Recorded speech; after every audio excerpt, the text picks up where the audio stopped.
자, 눈을 뜨십시오. 여러분들 명상을 하고 있으니까 마음이 어때요? 네, 편안해지시죠? 파란 하늘을 보고 또 밝은 햇살을 보면 마음이 우리가 참 좋아지잖아요. 그런데 마음에 그런 파란 하늘 밑에서도 밝은 햇살 밑에서도 마음이 괴로우면 아주 그것이 파랗게 별로 안 보이는 그런 일이 생기는데, 여러분들이 이렇게 명상을 하고 일요법에 온다는 것은 마음을 정말 파란 하늘을 만들고 아주 밝은 햇살을 만든다는 그런 거예요. 그래서 오늘 일요법에 이렇게 참석하신 분들은 굉장히 행복이 보장되어 있는, 인생이 파란 하늘과 같고 밝은 햇살과 같은 그런 삶을 사실 거라는 그런 보장을 해드릴 수가 있습니다. 자, 그래서 우리가 오늘 지금 하고 있는 것은 우리 일요법회 때마다 금강경을 하고 있어요. 금강반야바라밀경이잖아요. 금강반야바라밀경. 우리가 고통스럽게 사는 것은, 우리가 마음이 괴로운 것은 바로 반야, 지혜가 없어서 그렇습니다. 그래서 이 지혜, 그것도 금강 같은 그런 지혜를 만들 수 있게 해주는 경이 바로 금강경, 금강반야바라밀경인데, 자, 그러면 오늘 우리가 살펴볼 부분까지 같이 독송하도록 하겠습니다. 법요집은 484쪽이에요. 네, 유튜브로 보시는 분 중에 이 법요집이 없으신 분들은 사무실로 연락 주시면은 보내드리도록 하겠습니다. 자, 484쪽 같이 읽겠습니다. 이와 같이 나는 들었습니다. 어느 때 부처님께서 거룩한 비구 1250명과 함께 사위국 기수국 고도원에 계셨습니다. 그때 세존께서는 공양대가 되어 가사를 입고 바르를 들고 거식하고자 사위대성에 들어가셨습니다. 성 안에서 차례로 거식하신 후 본래의 처수로 돌아와 공양을 드신 뒤 가사와 바르를 거두고 발을 씻으신 다음 자리를 펴고 앉으셨습니다. 그때 대중 가운데 있던 수보리 장로가 자리에서 일어나 오른쪽 어깨를 드러내고 오른 무릎을 땅에 대며 합장하고 공손히 부처님께 여쭈었습니다. 경이롭습니다. 세존이시여. 여래께서는 보살들을 잘 보호해 주시며 보살들을 잘 격려해 주십니다. 세존이시여. 가장 높고 바른 깨달음을 얻고자 하는 선남자 선여인이 어떻게 살아야 하며 어떻게 그 마음을 다스려야 합니까? 부처님께서 말씀하셨습니다. 훌륭하고 훌륭하다 수보리여. 그대의 말과 같이 열애는 보살들을 잘 보호해주며 보살들을 잘 격려해준다. 그대는 자세히 들어라. 그대에게 설하리라. 가장 높고 바른 깨달음을 얻고자 하는 선남자 선여인은 이와 같이 살아야 하며 이와 같이 그 마음을 다스려야 한다. 예, 세존이시여 라고 하며 수보리는 즐거이 듣고자 하였습니다. 부처님께서 수보리에게 말씀하셨습니다. 모든 보살 마살은 다음과 같이 그 마음을 다스려야 한다. 아래서 태어난 것이나 태에서 태어난 것이나 습기에서 태어난 것이나 변하여 태어난 것이나 형상이 있는 것이나 형상이 없는 것이나 형상 있는 것이나 생각이 없는 것이나 생각이 있는 것도 아니고 없는 것도 아닌 온갖 중생들을 내가 모두 완전히 열반에 들게 하리라. 이와 같이 헤아릴 수 없이 많은 중생을 열반에 들게 하였으나 실제로는 완전한 열반을 얻은 중생이 아무도 없다. 왜냐하면 수보리여, 보살에게 자아가 있다는 관념, 계가 있다는 관념, 중생이 있다는 관념, 영혼이 있다는 관념이 있다면 보살이 아니기 때문이다. 또한 수보리여, 보살은 어떤 대상에도 집착 없이 보시해야 한다. 말하자면 형색에 집착 없이 보시해야 하면 소리, 냄새, 맛, 감촉, 마음의 대상에도 집착 없이 보시해야 한다. 수보리여, 보살은 이와 같이 보시하되 어떤 대상에 대한 감념에도 집착하지 않아야 한다. 왜냐하면 보살이 대상에 대한 관념에 집착 없이 보시한다면 그 목적은 헤아릴 수 없기 때문이다. 수보리여, 그대 생각은 어떠한가? 동쪽 허공을 헤아릴 수 있겠는가? 없습니다. 세존이시여. 수보리여, 남서 북방 사이사이 아래 위 허공을 헤아릴 수 있겠는가? 없습니다. 세존이시여. 수보리여, 보살이 대상에 대한 관념에 집착하지 않고 보시하는 복덕도 이와 같이 헤아릴 수 없다. 수보리여, 보살은 반드시 가르친 대로 살아야 한다. 네, 여기까지 오늘 살펴보도록 하겠습니다. 자, 우리가 이 살아있다는 것, 네, 살아있다 보면 우리가 어떤 행위를 하게 돼요. 어떤 사람이 참선을 하려고 하다 보면 아니면 기도를 하다 보면은 이제 이런 말을 해요. 스님, 차라리 기도를 안 하는 게 좋겠어요. 아니면 참선을 안 하는 게 좋겠어요. 왜요? 그러면 기도를 하려고 하고 참선을 하려고 하면 계속 번뇌가 올라온다는 거예요. 그냥 살 때는 모르는데 이렇게 하다 보면은 번뇌가 올라와서 차라리 안 하는 게 낫겠습니다. 번뇌를 하면서 제가 참선하는 게 무슨 의미가 있으며 기도를 하면서 번뇌가 올라오는 게 무슨 의미가 있냐고 이런 말을 해요. 여러분들은 어떻게 생각해요? 이런 번뇌가 올라오고 할 때 참선하면 안 될까요? 아니면 기도를 하면 안 될까요? 108배를 하면 안 될까요? 108배를 15분 동안 할 때 계속 뭐가 올라요. 몸은 절을 하는데도 불구하고 마음에서는 뭔가 계속 뭐가 올라오고 미워하는 마음, 싫어하는 마음, 지금 당장 가서 뭐 해야 될 것 같고 잊어버린 일을 해야 될 것 같고 막 이런 마음들이 올라오는데 그럼 하면 안 될까요? 이게 무엇과 같으냐면은 일반적으로 우리가 사는 모습은 이렇게 흙탕물과 같은 보통 삶이에요. 흙탕물은 아무것도 안 보이니까 그냥 막 살아요. 어디든지 모르고 이리 뛰고 저리 뛰고 막 이게 최고인 줄 알고 막 달려가고 막 살아가요. 그런데 그렇기 때문에 실수를 많이 하죠. 하면 안 되는 실수까지 해서 뭐 가족을 힘들게 하고 주변 사람들 힘들게 하는 경우도 종종 뭐 있게 되죠. 근데 대부분 삶은 욕심을 따라가는 삶이에요. 욕심을 따라서 이리 뛰고 저리 뛰고 막 이렇게 하다가 108배를 한다거나 참선을 한다거나 독경을 읽는다거나 할 때 갑자기 뭐가 막 올라와요. 그것은 무엇과 같은 거냐면 흙탕물을 가만히 이렇게 놔두면은 휘젓지 않고 가만히 놔두면은 이게 어떻게 맑아지잖아. 맑아지면서 위에가 맑아지면 밑에 무엇이 있는지가 보이는 거예요. 맑아지면서 흙탕물이 맑아지면 저기 뭐 돌이 있네, 뭐 병이 있네, 누구 집 밥그릇이 있네, 뭐 숟가락이 여기 왜 있지? 뭐 이런 거. 여기는 병이 또 깨진 게 있구나. 여기는 밟지 말아야지. 뭐 이렇게 그런 것들이 이렇게 보이기 시작하는 거죠. 네, 보이기 시작해서 막 이런 것이 막 이렇게 보이니까 왜 안 보이던 것이 보이냐? 마음이 수행을 하니까 더 마음이 시끄러우신 것 같다. 뭐 이런 생각을 할 수가 있지만 그 과정을 통해서 맑아지는 과정이기 때문에 그것이 당연하고요. 어느 정도 그 기간이 지나가면은 그냥 108배 하면 108배에 집중할 수 있고 명상하면 명상에만 집중할 수 있는 그런 마음 상태가 되게 됩니다. 그래서 인간이 살아있는 한은 번뇌가 생길 수밖에 없어요. 네, 번뇌라는 것은 어떻게 보면 이 몸이 있기 때문에 생기는 거죠. 몸이 있으니까 막 먹으려고 하고 또 몸이 있으니까 어디 가작하고 또 누군가 나한테 싫은 소리를 하면 뭐 화가 나는 이런 것도 막 올라오고 그렇죠. 그래서 죽는 순간까지 우리는 번뇌와 함께 할 수밖에 없습니다. 하지만 이 번뇌를 과연 어떻게 바라보면서 우리가 파란 하늘처럼 정말 시원하고 멋스럽게 아름답게 살아야 할 것인가? 가 우리의 화두가 되는데 그것이 바로 오늘 우리가 공부하게 되는 이 묘행무주분이에요. 여기는 지금 금강경은 지금 한글로 해석되어 있는 분이고요.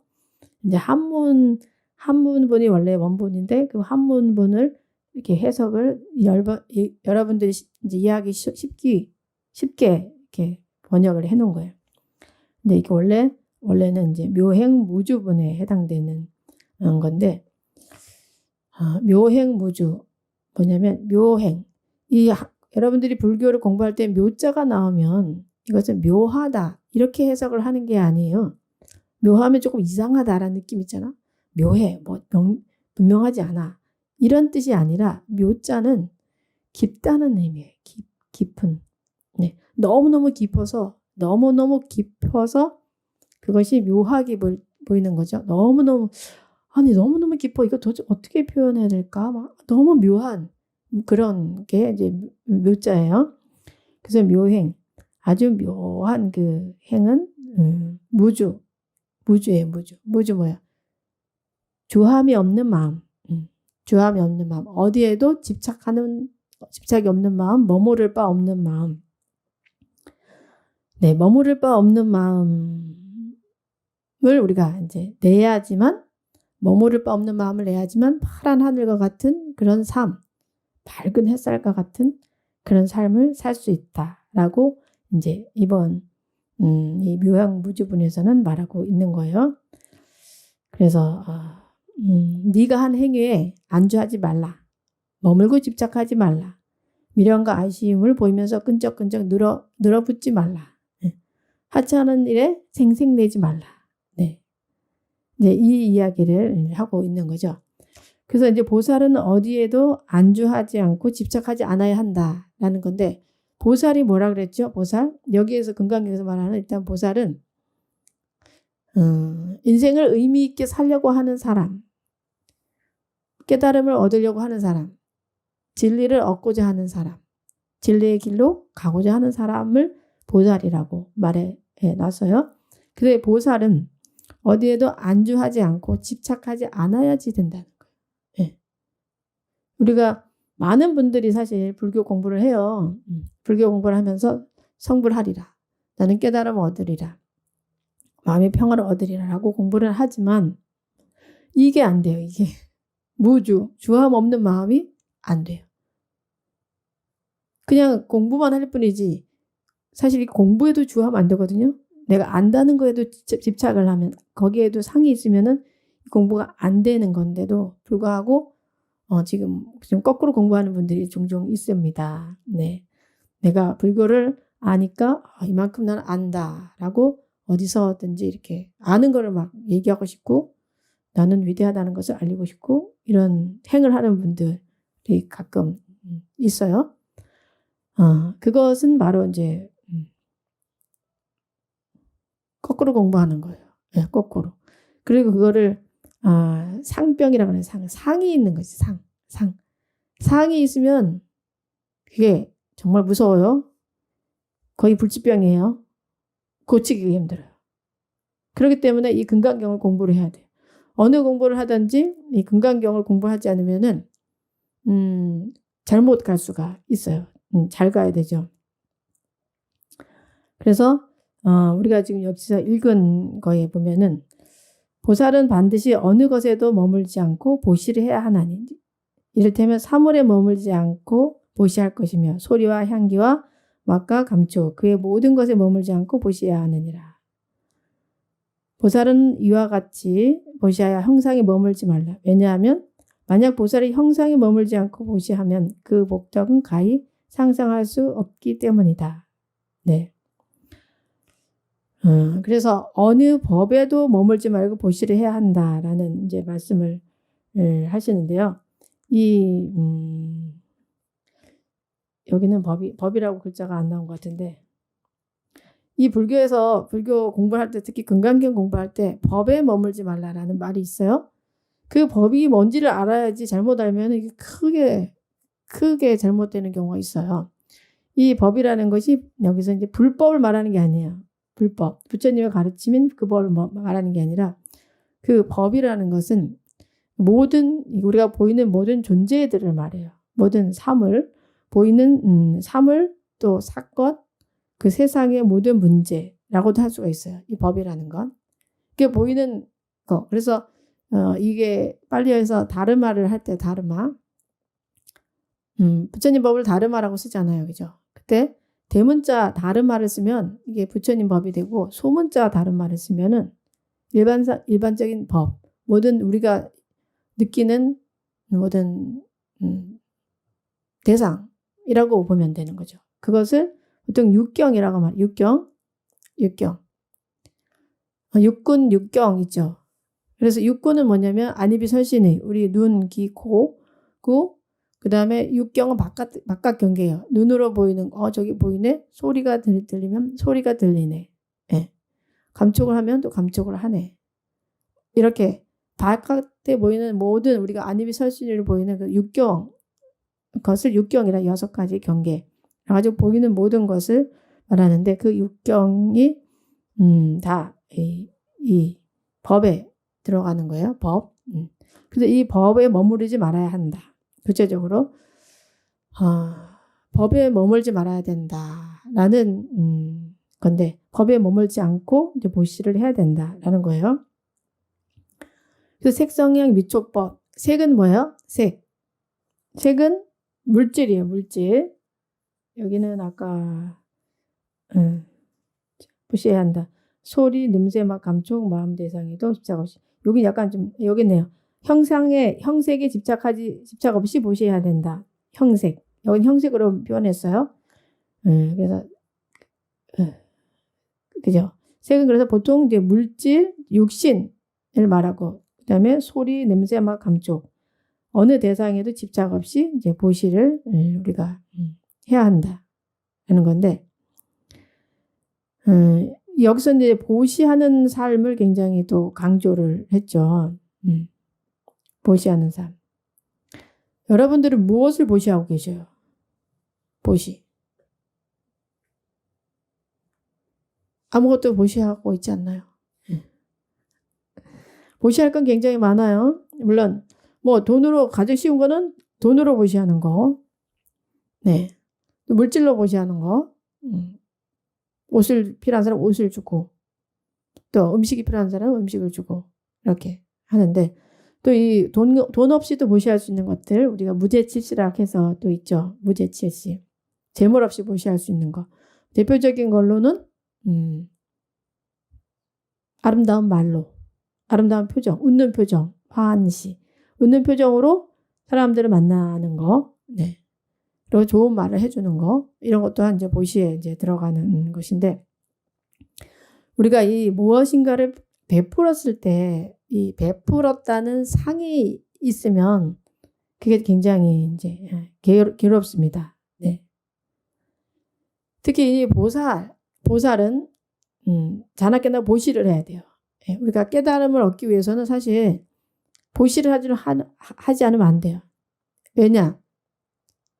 왜 보시를 하면 안 돼? 보시를 하지 않으면 우리가 깨달음 얻기 어려울까요?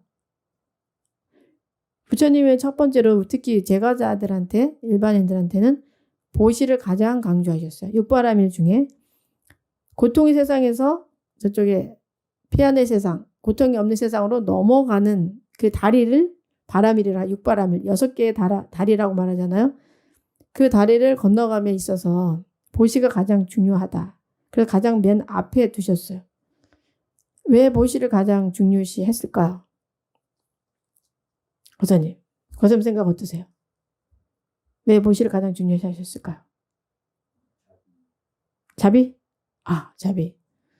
우리는 탐욕이 많기 때문에 탐진치, 삼독. 그러니까 3가지 독을 먹으면 우리가 어떻게 해요? 여러분 독 먹어봤어요? 독 혹시? 음식 잘못 먹었으면 우리 식중독 걸리잖아요. 독을 먹으면 어떻게 돼요? 죽어. 그래서 부처님 3독이라 해서 3가지 독을 먹으면 안 된다. 너희들을 죽이는 3가지 독이 있다. 그게 탐심, 욕심과 진심, 성내는 것, 치심, 어리석음. 이 3가지가 너희 삶을 죽이고 있다. 라고 말씀을 하셔서 3가지 독을 먹지 마라. 그래서 3독이라 해서 3독. 첫 번째가 탐욕이죠. 탐욕. 다들 탐욕이 많아요. 그래서 채우려고만 하지 비우려고 하는 사람은 별로 없어요. 네, 다 채우려고만 하죠. 그런데 이 채우려고 하는 탐욕의 반대가 베품, 보시예요. 보시. 이 탐욕을 내려놓지 않으면은 해결될 수 있는 게 아무것도 없어요. 그래서 이 보시를 행해라. 보시를 해야 한다라고 말씀을 하셨죠. 그 사람들이 이제 부처님 말씀을 듣고 이렇게 보시를 하게 되는 거예요. 뭐 이런 보시 저런 보시를 이렇게 하는데 문제는 그 사람도 수행의 단계가 있는 거죠. 예. 처음에는 막 나쁜 일만 하는 사람들이 있어요. 나쁜 일만 하고 막 화만 내고 막 이런 사람이 있는데 부처님은 법을 만나면 나쁜 일 하지 말고 착한 일 해야 돼. 화내면 안 돼. 그래. 그러면 화내지 말아야지. 첫 단계. 화내지 말아야지. 욕심을 부리지 말아야지. 이렇게 단계에 올라왔을 때 화내는 사람이었다가 욕심만 피우는 사람이었다가 그 다음 화를 안 내고 욕심을 좀 안 부리는 사람이었다가 그 다음에 이제 베푸는 사람. 그죠? 그 다음 단계가 이제 베푸는 행을 해야 되는 거죠. 그 다음에가 뭐냐? 베풀었을 때 베풀었다는 생각조차가 없어야지 되는 단계가 되는 거죠. 이게 마음의 수행 단계. 그래서 이 보시를 행해야지만 우리 탐욕이 없어지기 때문에 이 수행의 기본이라고 할 수 있는 거예요. 보시가. 그러니까 어떤 보시든지 좋아요. 그래서 절에 오면은 항상 보시를 하잖아. 부처님 전에 꽃을 올린다거나, 꽃공양을 올린다거나, 뭐 과일을 올린다거나 올리는 거. 그 다음에 또 불전함에 공양금을 올린다거나 이렇게. 그래서 여러분들이 공양금을 올릴 만큼 내 탐욕이 없어진다 이렇게 생각하면. 부처님 오늘 1,000원어치. 부처님 오늘 1,000원어치 탐욕 내놓겠습니다. 오늘 10,000원어치 내놓겠습니다. 뭐 이렇게 할 수가 있는 거죠. 저도 해보면은 보시를 많이 하면 많이 할수록 마음이 좀 커지는 게 느껴져요.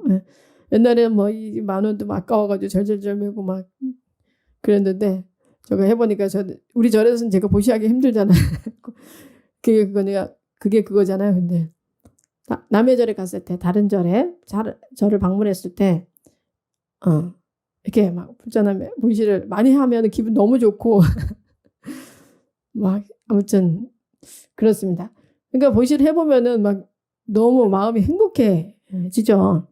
저희 같은 경우 또 쌀 여러분들이 이렇게 올리면은 쌀이 20kg는 저 의정부에 계신 어려운 분께 가고 또 20kg는 우리 홍제동에 그 혼자서 아이 키우는 집 있잖아요. 한부모 가정에 20kg는 또 가고 또 30kg는 저기 그 탑골공원에 무료 급식소에 거기 이렇게 보내거든요. 그러면 그거를 제가 줄 때마다 너무너무 막 마음이 행복해요. 그 준다는 게 굉장히 마음을 편안하게 해주는 뭔가가 있어요. 그래서 일단 여러분들이 마음을 행복하게 하려면 뭐든지 보시를 일단 해야 돼요. 꼭 절에 와서 하지 않더라도 가까운 분에게 뭐 커피라도 한 잔 사드린다거나, 아니면 뭐 아이에게 어려운 아이에게 뭐 학용품을 이렇게 공책 한 권을 사준다거나.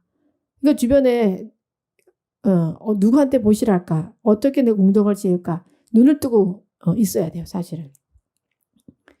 그게 나의 수행을 도와주는 사람이 사실 되기 때문에 그런 거죠. 그래서 이 보시가 굉장히 중요해요. 모든 그 수행의 시작은 보시로부터 시작한다고 하면은 되는데 우리가 이제 이렇게 보시를 하다 보면은 또 베풀다 보면은 나는 베푸는 사람이 나는 이만큼 베풀었다는 어떤 관념이 이제 쌓이게 돼요. 그래서 나는 이렇게 베풀었다라는 그런 게 있어서 그 상대에게 뭔가 요구를 하는 또 마음이 생기게 되는 거죠. 근데 그 상대가 내가 요구한 대로 안 해주면은 그때부터 어떻게 해요? 화가 나는 거지. 화가 나. 너 내가 이렇게 해도 안 해줘? 이거 안 한단 말이야? 기분 나빠. 뭐 이렇게 되는 거죠.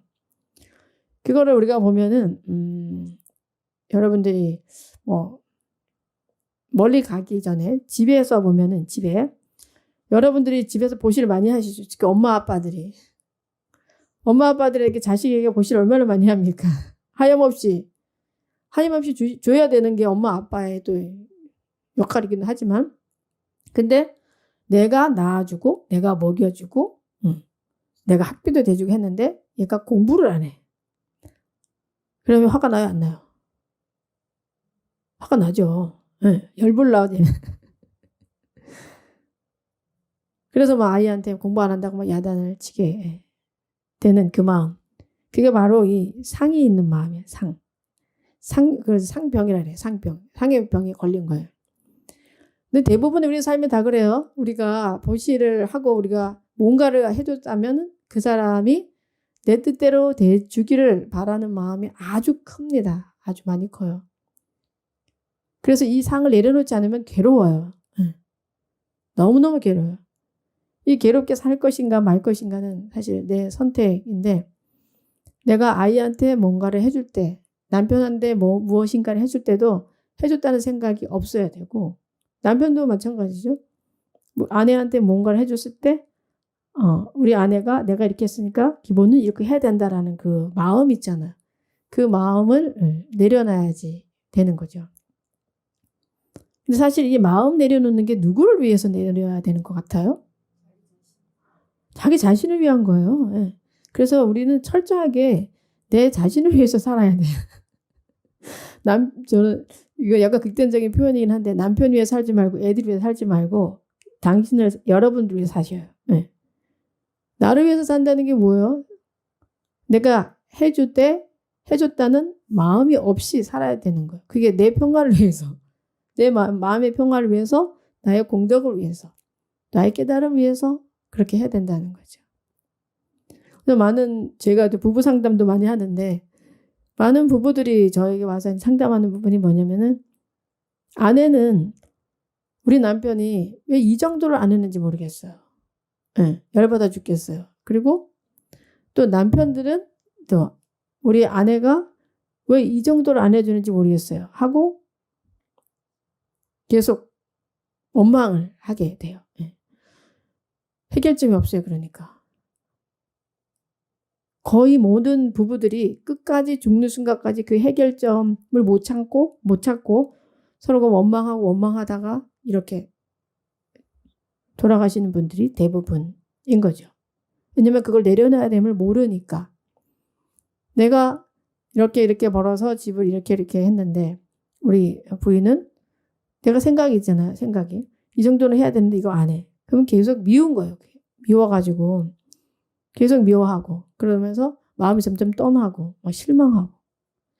근데 또 여자 입장에서는 또 집에서 또 노는 게 아니잖아요. 나름대로 아이를 기르고 하는 일이 또 많은데 그 일하면서 그러니까 남편은 바깥에 나가서 못 보았기 때문에 아내가 얼마나 많은 일을 했는지 모르지만 집에 들어왔을 때 뭐 집안이 정리가 안 돼 있다, 뭐 청소가 안 돼 있다 그러면 뭐 화를 내게 되잖아. 그러면 여자는 또 이해받지 못함에 대해서 남편이 왜 이해를 못 해줄까라는 그런 생각이 또 나면서 원망스럽죠. 예, 원망스러워요. 그렇기 때문에 내가 뭔가 했다는 그 생각이 있으면 그 생각으로 인해서 상대를 미워하고 원망하고 이런 마음이 나도 모르는 사이에 이렇게 싹 트게 되는 거죠. 그러면 이런 마음을 우리가 어떻게 깨달음을 얻겠어요? 안 되죠. 허공과 같은 마음을 어떻게 갖겠어요? 파란 하늘 같은 마음을 어떻게 갖겠어요? 절대 가질 수가 없어요. 근데 이런 어떤 도리를 가르쳐주는 데가 사실 불교밖에 없어요. 상을 내려놔라. 너가 상이 있기 때문에 그래. 베풀었다는 상, 내가 했다는 상이 있기 때문에 그런 거야. 사실 뭐 남편으로서 나가서 일해서 가족을 부양하는 게 당연한 거 아니에요? 그죠? 너는 당연히 할 것을 했을 뿐인 거잖아요. 더 잘하지 못함에 대해서 항상 좀 미안해하는 마음 그런 것을 가져야지 내가 편한 거죠. 아내도 마찬가지죠.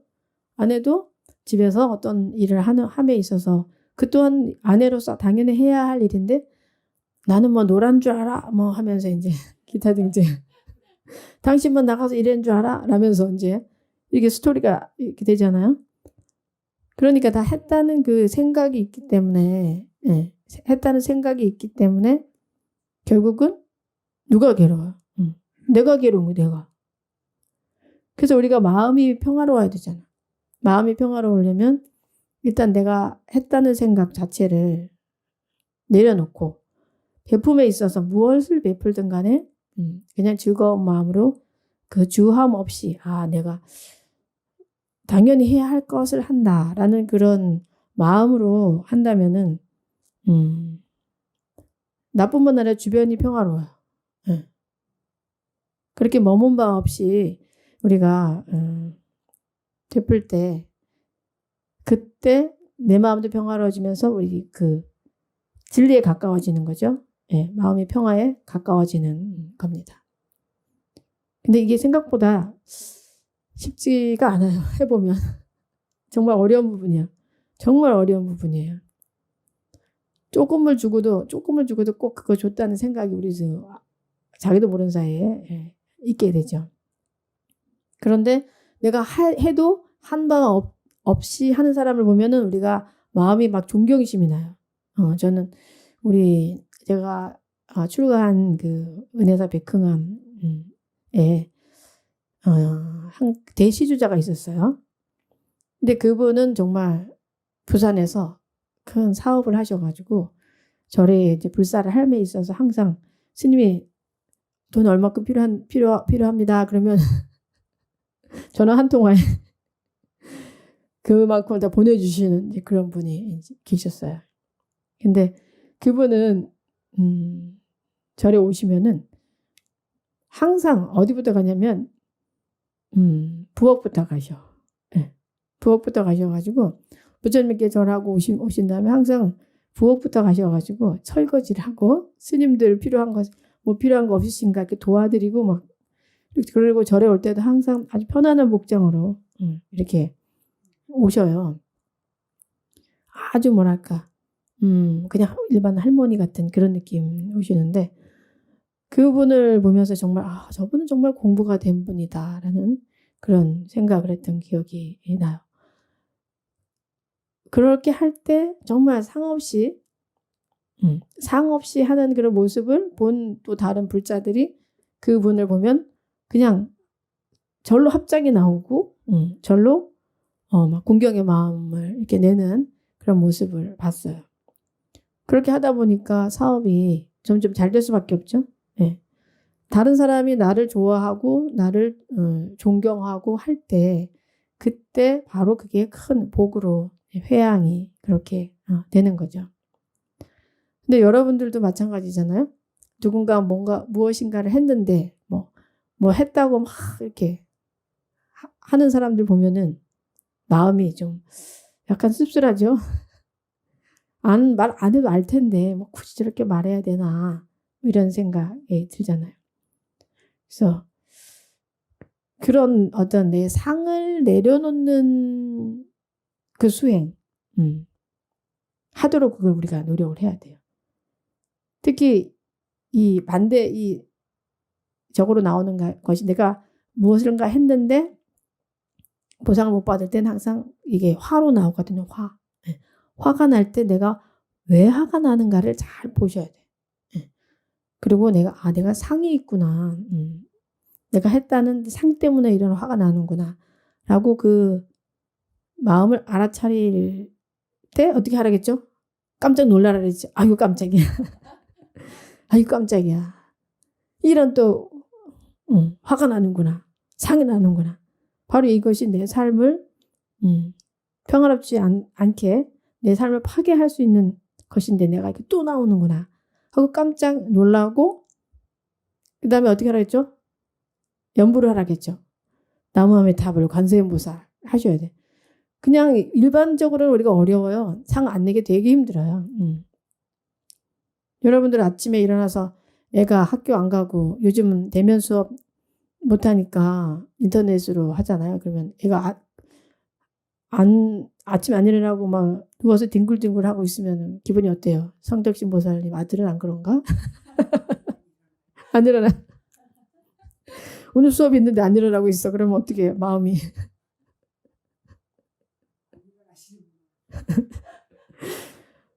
그러면서도 저게 아니 저게 수업도 안 하고 열받아. 우리도 알 수밖에 없잖아요. 그죠?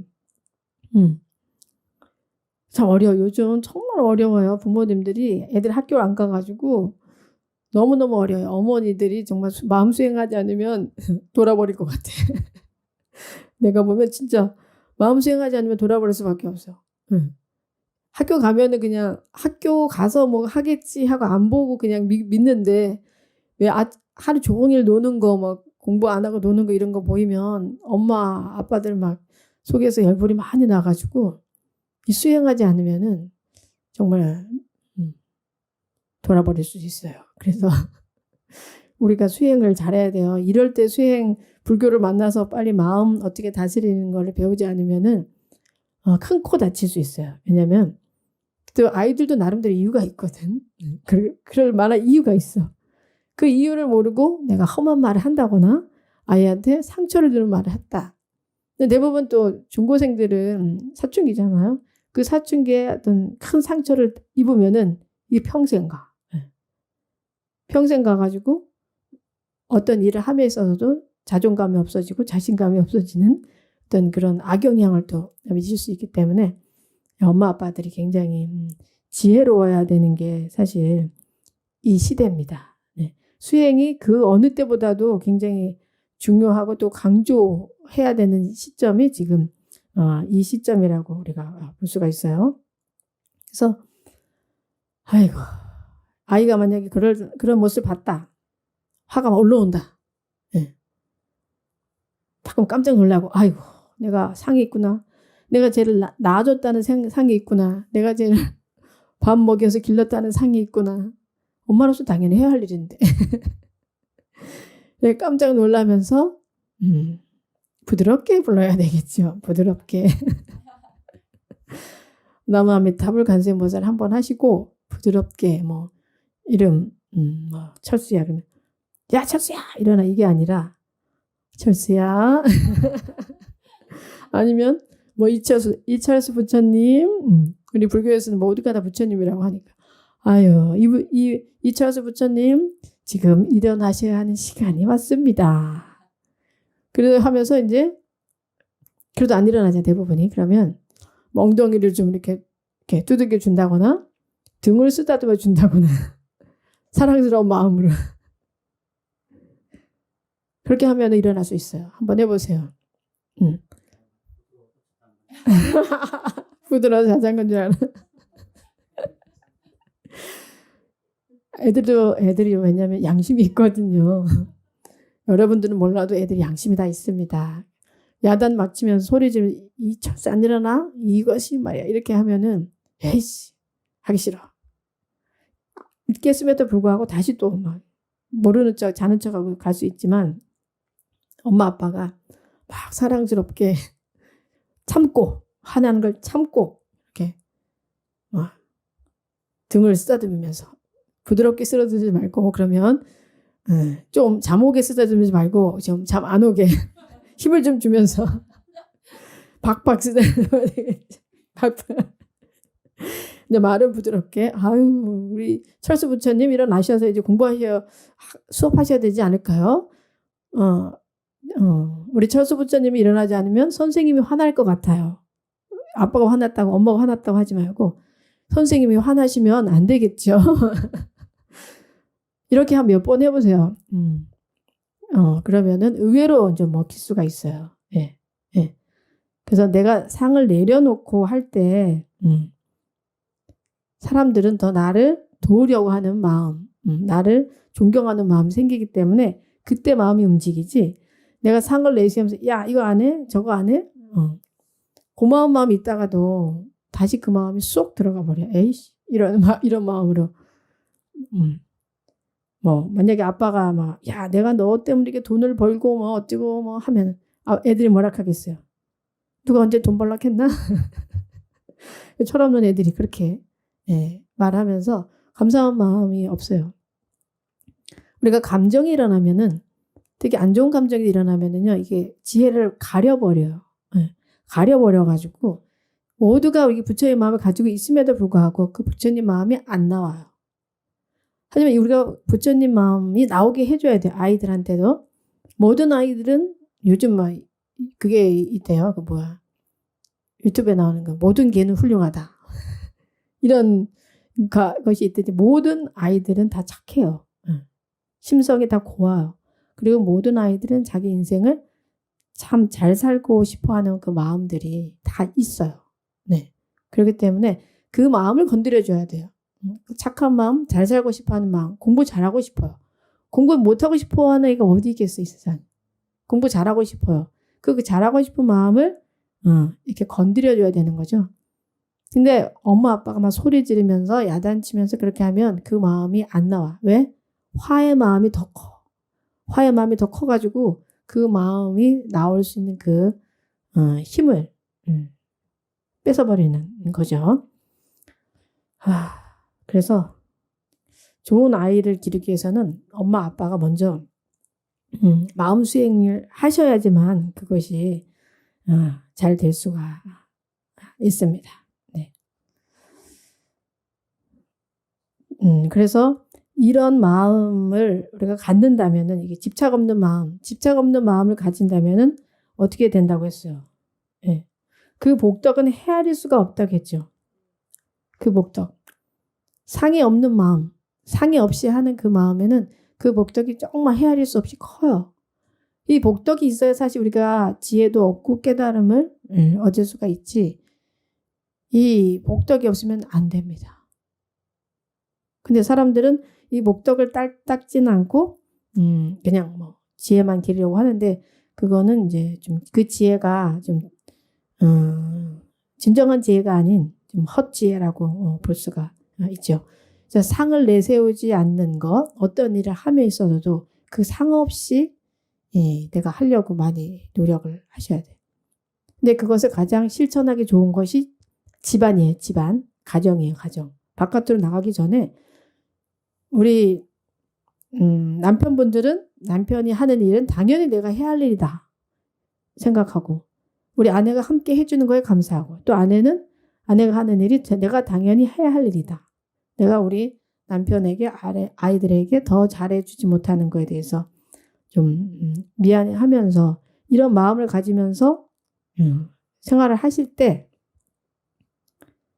바로 이제 그게 나한테 도움이 되는 거예요. 나한테. 남편은 원망, 우리 남편이 왜 이렇게 안 해줄까? 우리 아이는 왜 이렇게 안 해줄까? 라고 원망을 하다 보면 내 마음이 더 괴로워지고 막 이 집에서 나가고 싶고 여러분들도 그런 생각이 있으시지 않아요? 엄마 아빠들도 집을 탈출하고 싶지 않아요? 네. 우리 현수 엄마 어때요? 집 나가고 싶은 적 있었어요 혹시? 현수 아빠는 없을 것 같아요. 이거 벗어나고 싶다. 집을 사자고 내보내고 싶은 적은 있겠다. 그죠? 남편 내보내고 싶고 또 아내 내보내고 싶고 막 이런 적이 있을 것 같아.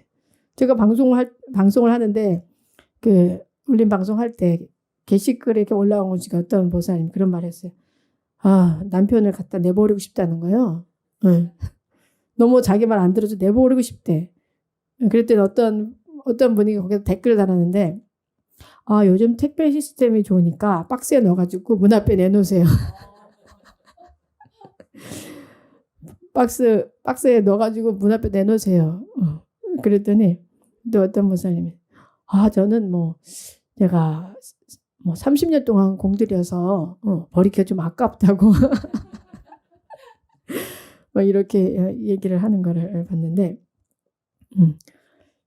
그렇죠. 누구나 그런 마음이 나잖아요. 그게 이제 남을 원망하다 보면 다른 사람 저 사람이 나한테 더 안 해줄까라는 기대감을 갖다 보면은 그런 마음이 자동적으로 생기는데 사실 그런 생기는 것조차가 나의 상이 있기 때문에 그런 거예요. 네. 나의 상. 내가 이만큼 했는데라는 상. 그 상을 내려놓으면 난 한 바가 없다. 난 당연히 해야 할 일을 했다. 그러면 그런 상이 생기지 않기 때문에 그 옆에 함께 해주는 걸로만으로 감사하는 그런 생각이 들어요.